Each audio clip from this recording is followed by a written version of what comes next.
Well, speaking of worlds, you recently won the Masters Worlds at your first time at black belt. Right. Congratulations on that. Thank you. How did that feel winning that? I felt like I had another match in the Open, so I needed to, like, I don't know, it was just like kind of business. I have one more match, I got to focus on that, but it was cool. It was cool. I mean, not big brackets going on, so just a couple matches for the win, and definitely trying to. It's only 5 minutes, so that was kind of nice. Mm-hmm. 5 minutes matches, but it's always nice. It's always nice to win. Right. So you've competed at a lot of the biggest stages of jiu-jitsu already, and you're training with the guy who's known as the BJJ Mental Coach. Right. So have you been able to apply any of his lessons to calm your nerves and be calm on those big stages? Definitely. So I think I'm maybe a little bit ahead as far as having the competitions. I was a blue belt, black belt in judo, and I'd been competing in judo. So just having that exposure to tournaments, very helpful, because my first judo tournament, it's a nothing tournament, but I didn't know it. I didn't know it then. I was sick for a week. A week? Sick. Before? Before. I mean, and I decided, because I was 27 or 28 probably. I'm like, I'm a grown woman, you know. Why am I doing things that are so unpleasant? Mm-hmm. You know, this is silly, you know. I'm not a kid that, you know, wants to, you know, I don't know. So I did the tournament, and I did another one. It got better and better. So as far as those nerves, like you're being just so sick beforehand that you really can't perform. You can't really do anything. You just want the thing to be over. I had already been past some of those, but there's so many mistakes to make. So I've learned a lot in the last 4 years of competing, how to prepare for the tournament while I'm at the tournament, while I'm actually competing. It's been good. So Gustavo has out right now the top 10 mistakes that competitors make. It's a YouTube series. Now, I'd really suggest you check this out, because you're making one of the mistakes. There's no way that you've got all these 10 down. You're making one of the mistakes. So it can be really helpful to go in and, you know, kind of see what he says. And awareness is the beginning. You know, just being aware that you're making this mistake is going to help you. Definitely, the mistakes I make. I hype up an opponent, I hype up a tournament, you know, so when these things come in, I'm aware. So I can be like, I'm prepared. This is just a tournament. I was as prepared for the Vegas Open as I was for Worlds, you know, so, you know, I can get rid of that thought and really understand that it's just a tournament. I have a job to do. These are my matches. Here we go. And the other one being, the what if I lose? What if I lose? You know, I have students now. You know, I'm the kids coach. You know, I want the kids to, you know, listen to me. I know what I'm talking about. What if I lose? So everyone's gonna leave. Yeah, if I lose. out the door in droves. So that's a big one. But I can quiet that one down. But it's always creeping back. You know, like, oh, you know. But I know I have incredible support. Like, it doesn't matter. It almost doesn't matter what I do when I come back to the gym. Just, you know, the encouragement, and it's great. Yeah, a lot of people think, in my point of view, the main thing that stops people from competing is fear, and it's oftentimes fear of losing and fear of loss of reputation. And how many students have you had leave because you lost a match? None. Right, it just doesn't happen, right? Everybody loses now and then. And some people think that the nerves go away completely. At some point, you've just mastered it, and you're no longer have any worries when you compete. In your experience, is that true?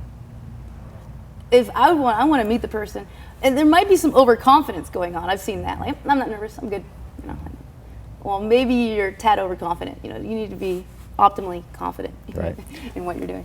I'm not going to say his name here, but a world champion came up to me before his match at Worlds, and he showed me his hand, and it was shaking like this. This is a multiple-time world champion, so that does show me if he can't master it, then it might not be possible to completely get rid of nerves, and maybe it's not a good thing to completely get rid of. Maybe there should be something there. Right. Yeah. Or you're not taking it seriously enough, which is overconfidence. So are you still battling with any of the competition nerves, and which one of Gustavo's mental coaching rules are you trying to master right now? Yeah, definitely. Like I said, hyping tournaments, hyping opponents. That's gonna be my big thing coming up, hyping opponents, because I'm black belt. And I just became black belt. I want to fight against the best girls in the world, you know. So that's gonna be my big thing, is to not hype them. You know, they're just an opponent. They're just human. And so we'll see this year how that goes and how I can do. Yeah. Awesome. So let's switch gears a little bit and talk about, we touched on injury in judo, but also, as you mentioned, injuries can occur in jiu-jitsu. In your young jiu-jitsu career, have you faced any big injuries yet? I have. So luckily I'm not the only one, so I had some hope given to me. So let's see, 2013, Abu Dhabi, I did the Open, and I fought some bigger opponents. And in one of my matches, I pretty much got murdered for 7 minutes. I wish she would have submitted me in one. That would have been nice. But she didn't submit me, and she wrapped the gi around me and pulled on my head for a good 7 minutes. And, you know, I think it was probably an accumulation, but the next day I woke up and my fingers numb. It's kind of weird. And I get back to the academy in Arizona, and I'm just trying to maybe, like, you know, push or get an underhook, and my triceps not really firing, and it feels weak. And I try to lift, and I'm weak, so not a lot of pain. I'm lucky, because this sometimes comes with a ton of pain, emergency surgery. But I have a herniated disc. I find out I have a herniated disc, and so I withdrew from Worlds that year, and it was going to be my first year brown. I withdrew from Worlds and said, look, I'm just going to take care of it. Like, I'm not a young one. I'm just going to go do the surgery, and then we'll come back. And it never occurred to me I wouldn't come back. This is just what's happening. We do the surgery now, and then I'll do the next tournament. So we did Fusion, the C6, C7. I woke up, my finger's not numb. Woke up from the surgery, my finger's not numb. So we were good. So now getting the strength back in my tricep, that's going great. I did my physical therapy with OS Physical Therapy. Jenny Larson, she is unbelievable. So she sees me every single week still. She saw me every single week before. She did all my physical therapy. And so 14 months later, when I went to do the Brown Belt Worlds for my first time this year, you know, I didn't think anything of it, but I just wanted to thank her. Like, Jenny, I really don't think I could go to this tournament without you. And I just started welling up. You know, I didn't win Worlds yet. I had done one match at Vegas in 14 months, the 2 weeks prior.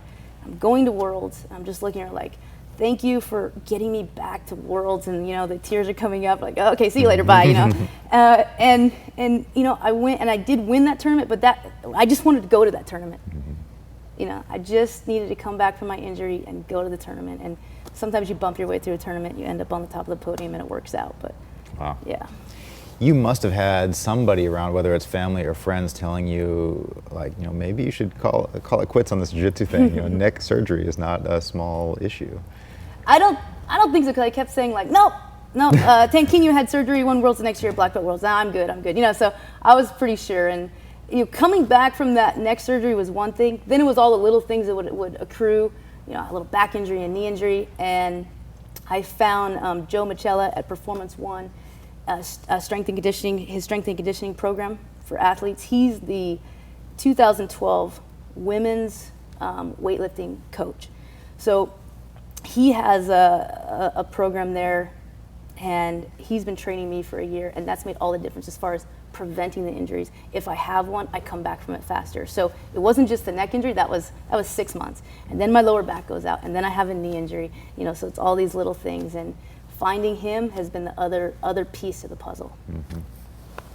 So you are deep in your competition career, but you're also leading some of the classes at Gustavo Dantas' school. What exactly are you doing there? So I've been with the women's program, been doing the women's program for, maybe 2.5 years now. And that's going great. So our first batch of white belts are now blue. They're becoming very good blue belts. And we have, you know, the next wave of white belts coming in, and now they're helping them. So we have a women's class twice a week. And this is a really cool class. I encourage my women blue belts, if you're gonna make one class a week, don't make mine. Go to mixed level, that's where you need to be. You know, they don't mind, they train with the guys, they train with each other, they're ready. They need exposure to all of Gustavo's curriculum, and that's where they need to be. If they can come make my class, and they can make that one, great. And a lot of times I'll use them to help, and a lot of times I'll train, be doing things that they're kind of ready for. So I use my class as a way, it's my gateway drug, Jiu-jitsu does trump strength, but if you don't have any jiu-jitsu and you're fighting someone with no jiu-jitsu, their strength is going to win. So the women come in the door, typically, not always, they don't have as much strength against one of the male training partners. So neither of them have any jiu-jitsu, the strong person is going to win. And when you get beat by someone's strength, that's a completely different feeling. You beat me with your jiu-jitsu, I'm like, wow, that was interesting, that was great, that was fun. You just beat me with your strength, and there's nothing I can do. That's a different story, and that gives me a different feeling. So allowing the women to come in, get comfortable being close to people. Maybe they probably don't have any wrestling background, and start gaining some of the skills and techniques and fundamentals and foundation, and then they'll start saying for the fundamentals class after. That's where the guys are, and training with the white belts. So slowly they'll start adding that class. Then they'll start be ready to go to the mixed level, and then they can fly. Right. So there are some smaller academies in the world that don't have women's only classes. They just don't have enough students to do that. And there are also some big name instructors who I've interviewed that don't believe in the idea of women's only classes. But it sounds like what you're saying is that it's not the techniques that are different, but it's the support that you need to give the women so they're not getting demoralized by getting beat up by the stronger guys. Yeah, maybe demoralized a little early, some of them. We like the camaraderie that you get from the team. Yeah, I could see the argument, just learn jiu-jitsu and the jiu-jitsu will work, It's true, but when you first walk in the door, and this is the thing, that's what the classes has turned into. And it didn't start that way. It was like we all like to train together, and everyone was getting better, everyone was becoming blue belts, and we liked to, hang out and train. But then more white belt women started coming through the door, and it was so obvious what it was for, what that class was for. It was to get them comfortable, get them up to speed, give them enough technique that they can hang with someone much stronger than them, and then they're fine to move on, not come to class or do whatever. And some women come in and they never take a women's class. It doesn't fit with their schedule. It doesn't really suit them. That's fine too. That's definitely a great way, a great journey. I didn't have a women's class, when I started, but right. We all make our way through. But if I can keep one more girl in jiu-jitsu, then it's worth the time. Right. Yeah. And I'm kind of, on a side note, it's interesting to note that at the Kodokan in Japan, the women's classes are on a separate floor, and they're not allowed to mix. Yeah. That's culture probably and everything, But when I trained judo, I could train with women for a month straight. I would train with teenage guys, some of the high-level males that were smaller, throw me around a bit. And I would train with the high-level females. And I'm talking, I would train 7 rounds, or I can't remember how many rounds now, but a lot of rounds, all high-level female black belts. And it's just so many. It was just, we were spoiled. Yeah. And now I can come to class at Gustavo's every once in a while. I look around the room like, I could have 6 rounds with women today. That's pretty cool. Yeah.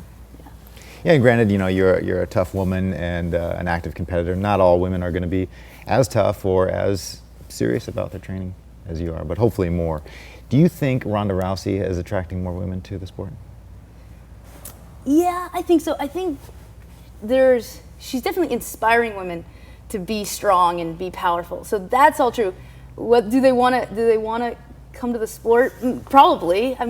There's more attention to mixed martial arts, women in mixed martial arts. So I think that's all going to cascade. But I do think her message is very good, and she is going to inspire. Sometimes her message is maybe aimed at more adult women. Sometimes I'm like, okay, give that same message to the girls.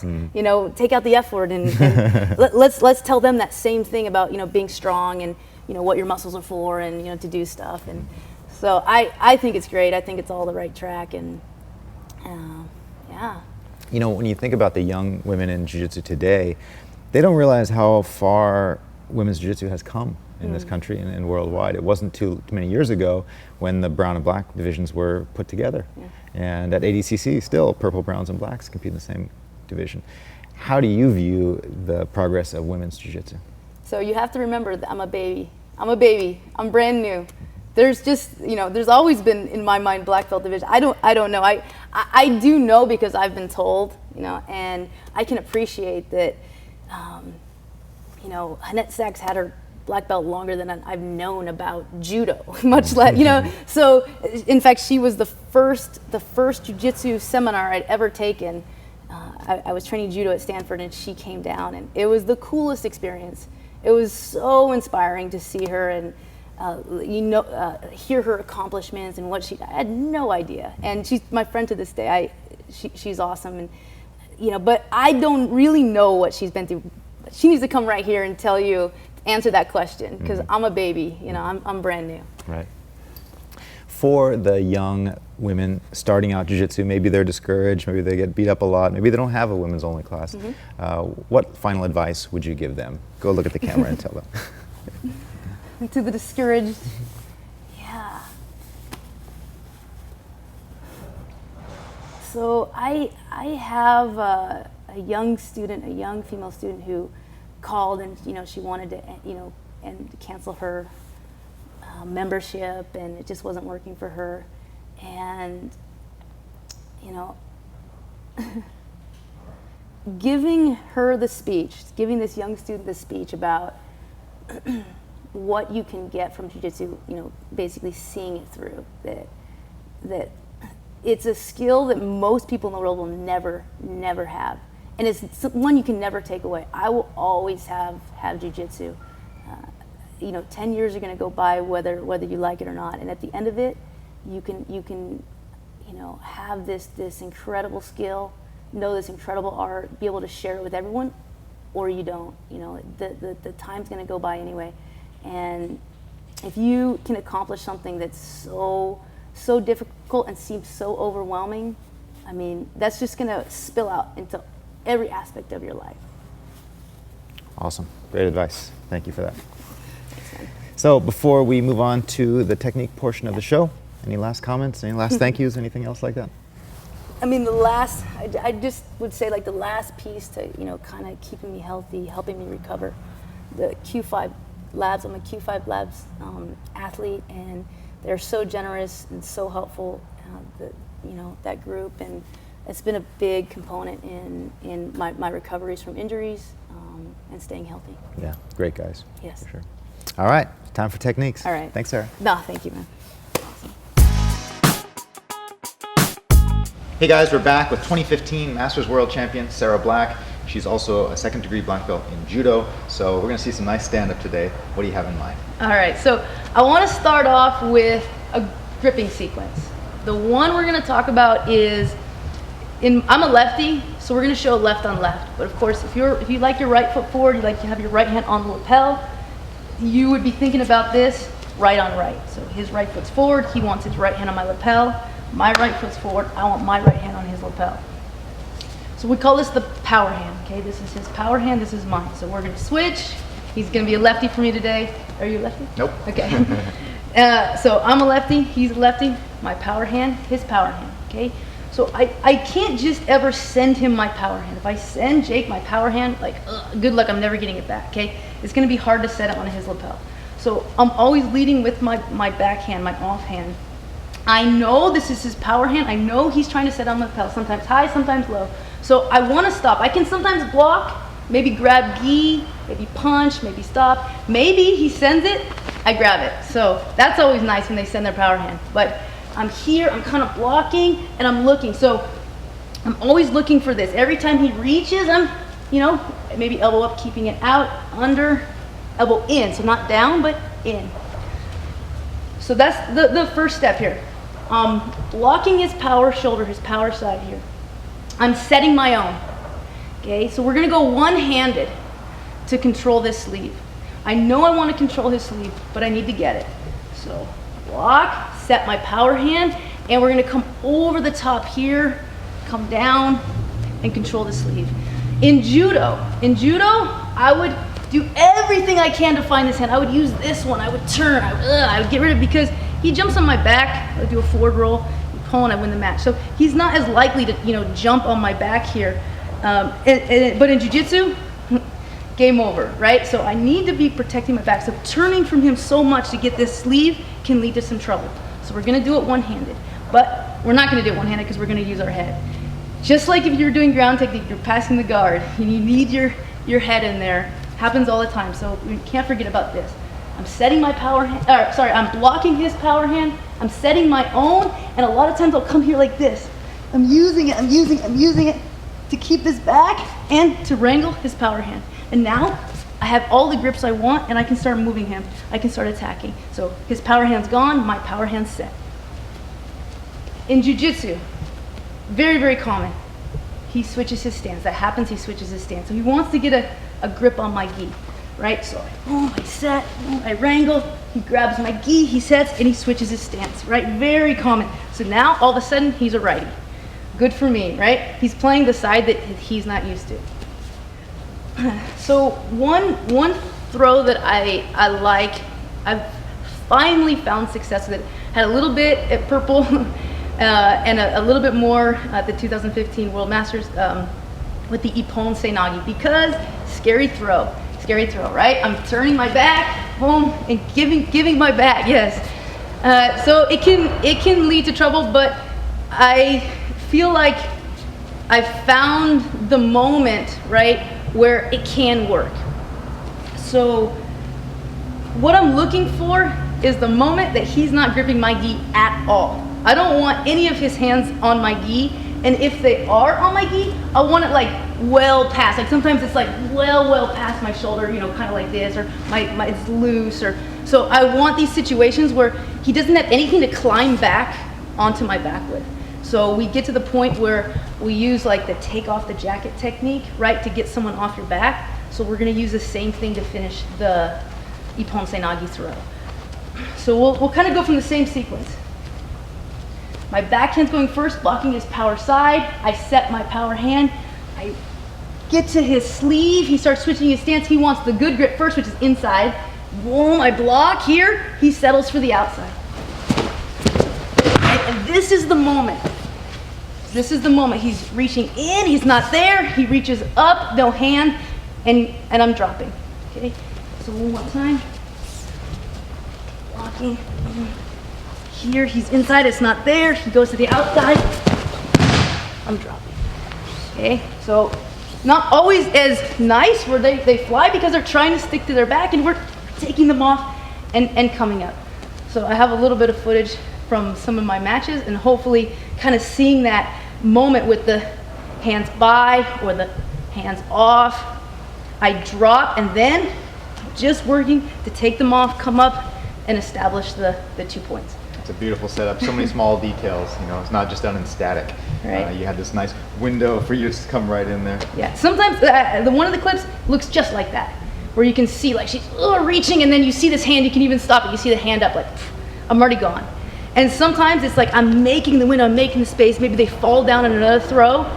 They fall down on my first attempt, and they're coming up. Right. They're coming back. Maybe they don't have any grips, or their grips are really loose and past my shoulder. No problem. Like that's what I want, just so they can't climb back onto my back. Cool. Yes. Let's take a look at a competition clip of Sarah Black. I like the cross-collar grip, which is what she's playing, but I don't like to just hang out with it. If I have it, I want to be attacking. So I have my left foot forward, so it's hard for her to drag me off to the right if that is what she's looking for. I'm hiding my right hand, even though I don't like to play one-handed, but I feel like she's really limited with the grip that she's chosen. I have the outside grip with my left, but I'm able to make this work. So I'm going to control her sleeve, and then I make her step, or she's going to choose to step here. In this case, she switches her stance and does this setup for me. I do a poor job of controlling the leg here, and she is able to stand back up. But look what happens. Look at her right hand.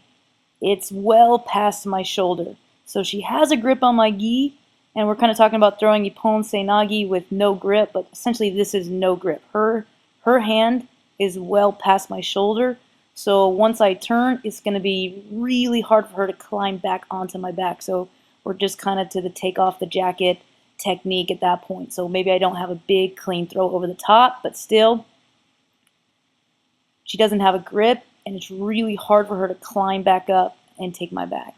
So here we're going to have a little bit of work to do to finish the throw, right? She's trying to get her hook in. She's coming up the top. She does get a hook in. I'm going to circle my legs, sprawl it back, circle under. Work as fast as I can, trying to get that right knee up because I don't like the position. I don't want to hang out here. She gets free. I'm in her closed guard, triangles, whatever's going to happen. So in this next clip, the setup is very different, but I'm creating a lot of action trying to get to this position where my opponent has no grips on me. We're going to start the battle for the inside grip here. So she's reaching in over the top, trying to get to my lapel, trying to set her inside grip. She's going to begin to settle for the outside. Now this is the moment that I'm looking for. So right about now I'm getting really excited. I know that this is my moment. She doesn't have any hands on my gi, and I can drop in for my throw.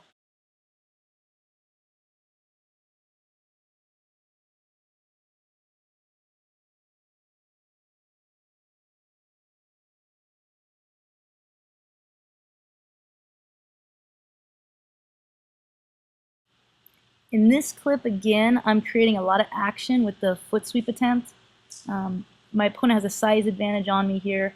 I'm looking to take the back. I'm looking for an arm drag. And right here when we square up, I notice the grip is missing. In this case, it's a weak grip on my arm, so I don't wait. Right when I see the opening, I drop down.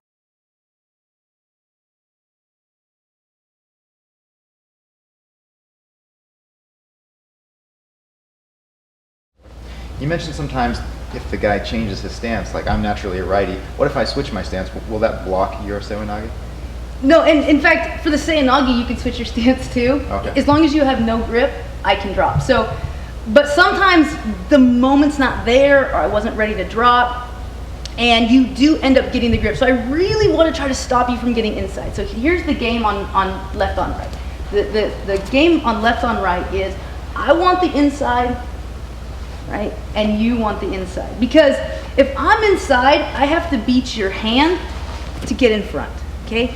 If I'm on the outside, I have to magically get through your whole arm to get in front, right? So that's the game. The game is I want inside. So even if you switch your stance, that's fine. I do want to try to prevent this grip here, right? Getting a nice inside grip. So every time he goes, I'm coming in, he's gonna start settling because I'm gonna start attacking. So he's gonna start settling for the outside. Hopefully in that window, I had my opponent Seoi Nage, but if it's not there, that's okay, right? So I have the dominant grips.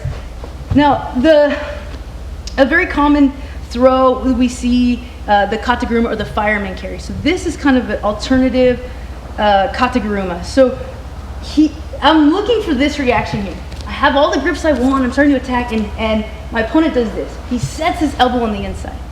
Okay, so he feels like he's kind of got the inside track here so he can start attacking me. But this is the moment. I already want to be gone. But what I'm going to do is my leg's going to shoot through, and I'm going to sit down into like sliding position, but I'm like here, okay? So when you're learning, come down here first. Just come down here, okay? And then work on maybe coming up and just kind of feeling comfortable coming up. So get here first. Then I go into a judo class, judo for jiu-jitsu, and the biggest guy's like, oh, no way, that's ridiculous. And then by the end of class, it's like his favorite throw. So it's fun. You can do this. So this knee's bending, this one's going straight, and my nose is going over my knee. That was always a good cue for me. Hopefully that cue works for you, but my nose is like coming over here. So I'm like driving forward. If I go down and I go back, like now, it's just maybe a bad guard pull. So I'm really, really looking to drive forward, and the timing's pretty important. Like, boom, I'm gone. Okay, so yes, I have the inside. I'm stopping him. I'm blocking him. He sets.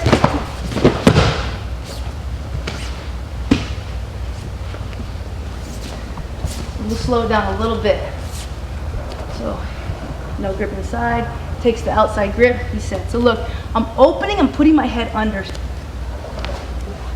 Right, my head just like a Kata Guruma.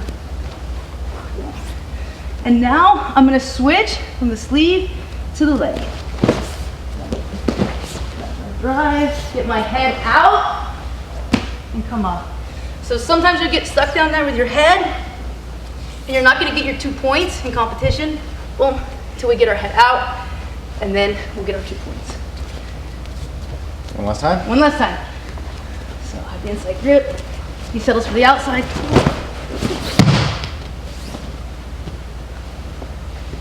Beautiful. So Sarah, sometimes you don't always get this nice commitment. Sometimes guys break grips. What do you do in that case?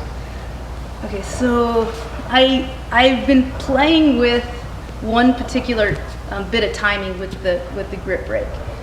So a lot of times I can get my left hand on the lapel just like I want, and I can get the sleeve control too. So sometimes they're settling for the grip over the top. Sometimes they're still fighting for the winner. They're doing all this stuff. Sometimes they're like, get it off, and they're breaking my grip, right? So that you can almost count on it a lot of times. You can almost count on, you set the grip, boom, and they're going. So kind of looking for it and being aware and always waiting for this moment that they're moving to break. So this is what I'm looking for. Right, let's go again. Yeah. So I'm setting right at this, one more time. Right at this moment, right? So right at the moment that Jake's reaching, I'm already gone.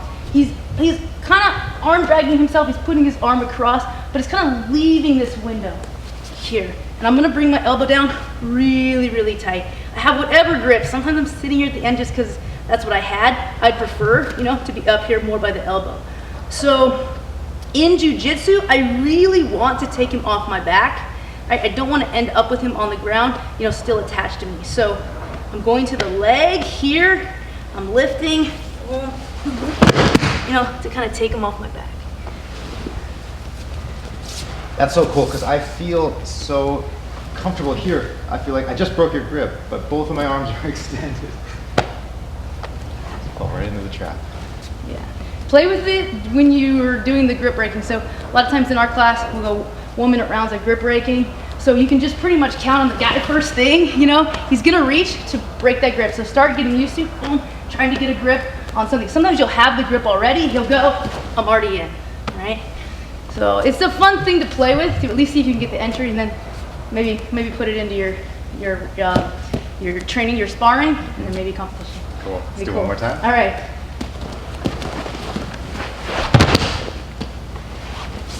Awesome. Nice. Sarah, thanks so much for coming on today. Thanks for having me. If people want to find out more about you, where can they find you online? I have a website, BJJ.com. Get it up and running, get some photos, some videos, try to get some content up there. Awesome. Yeah, thanks. And thank you guys for watching This Week in BJJ. Okay, I hope you enjoyed the interview and techniques by Sarah Black. We definitely look forward to seeing more of her in competition. If you enjoyed the show, please click the like button, please leave a comment, make sure to subscribe so you can stay up to date with all the latest that we have coming your way. Speaking of that, on the very next episode, next week, we're going to have Lucas Leitch. Lucas is a guy that I've wanted to have on the show for a long time. He has an amazing half guard. He's a super exciting competitor, and it's going to be a lot of fun. So look out for Lucas Leitch on next week's This Week in BJJ.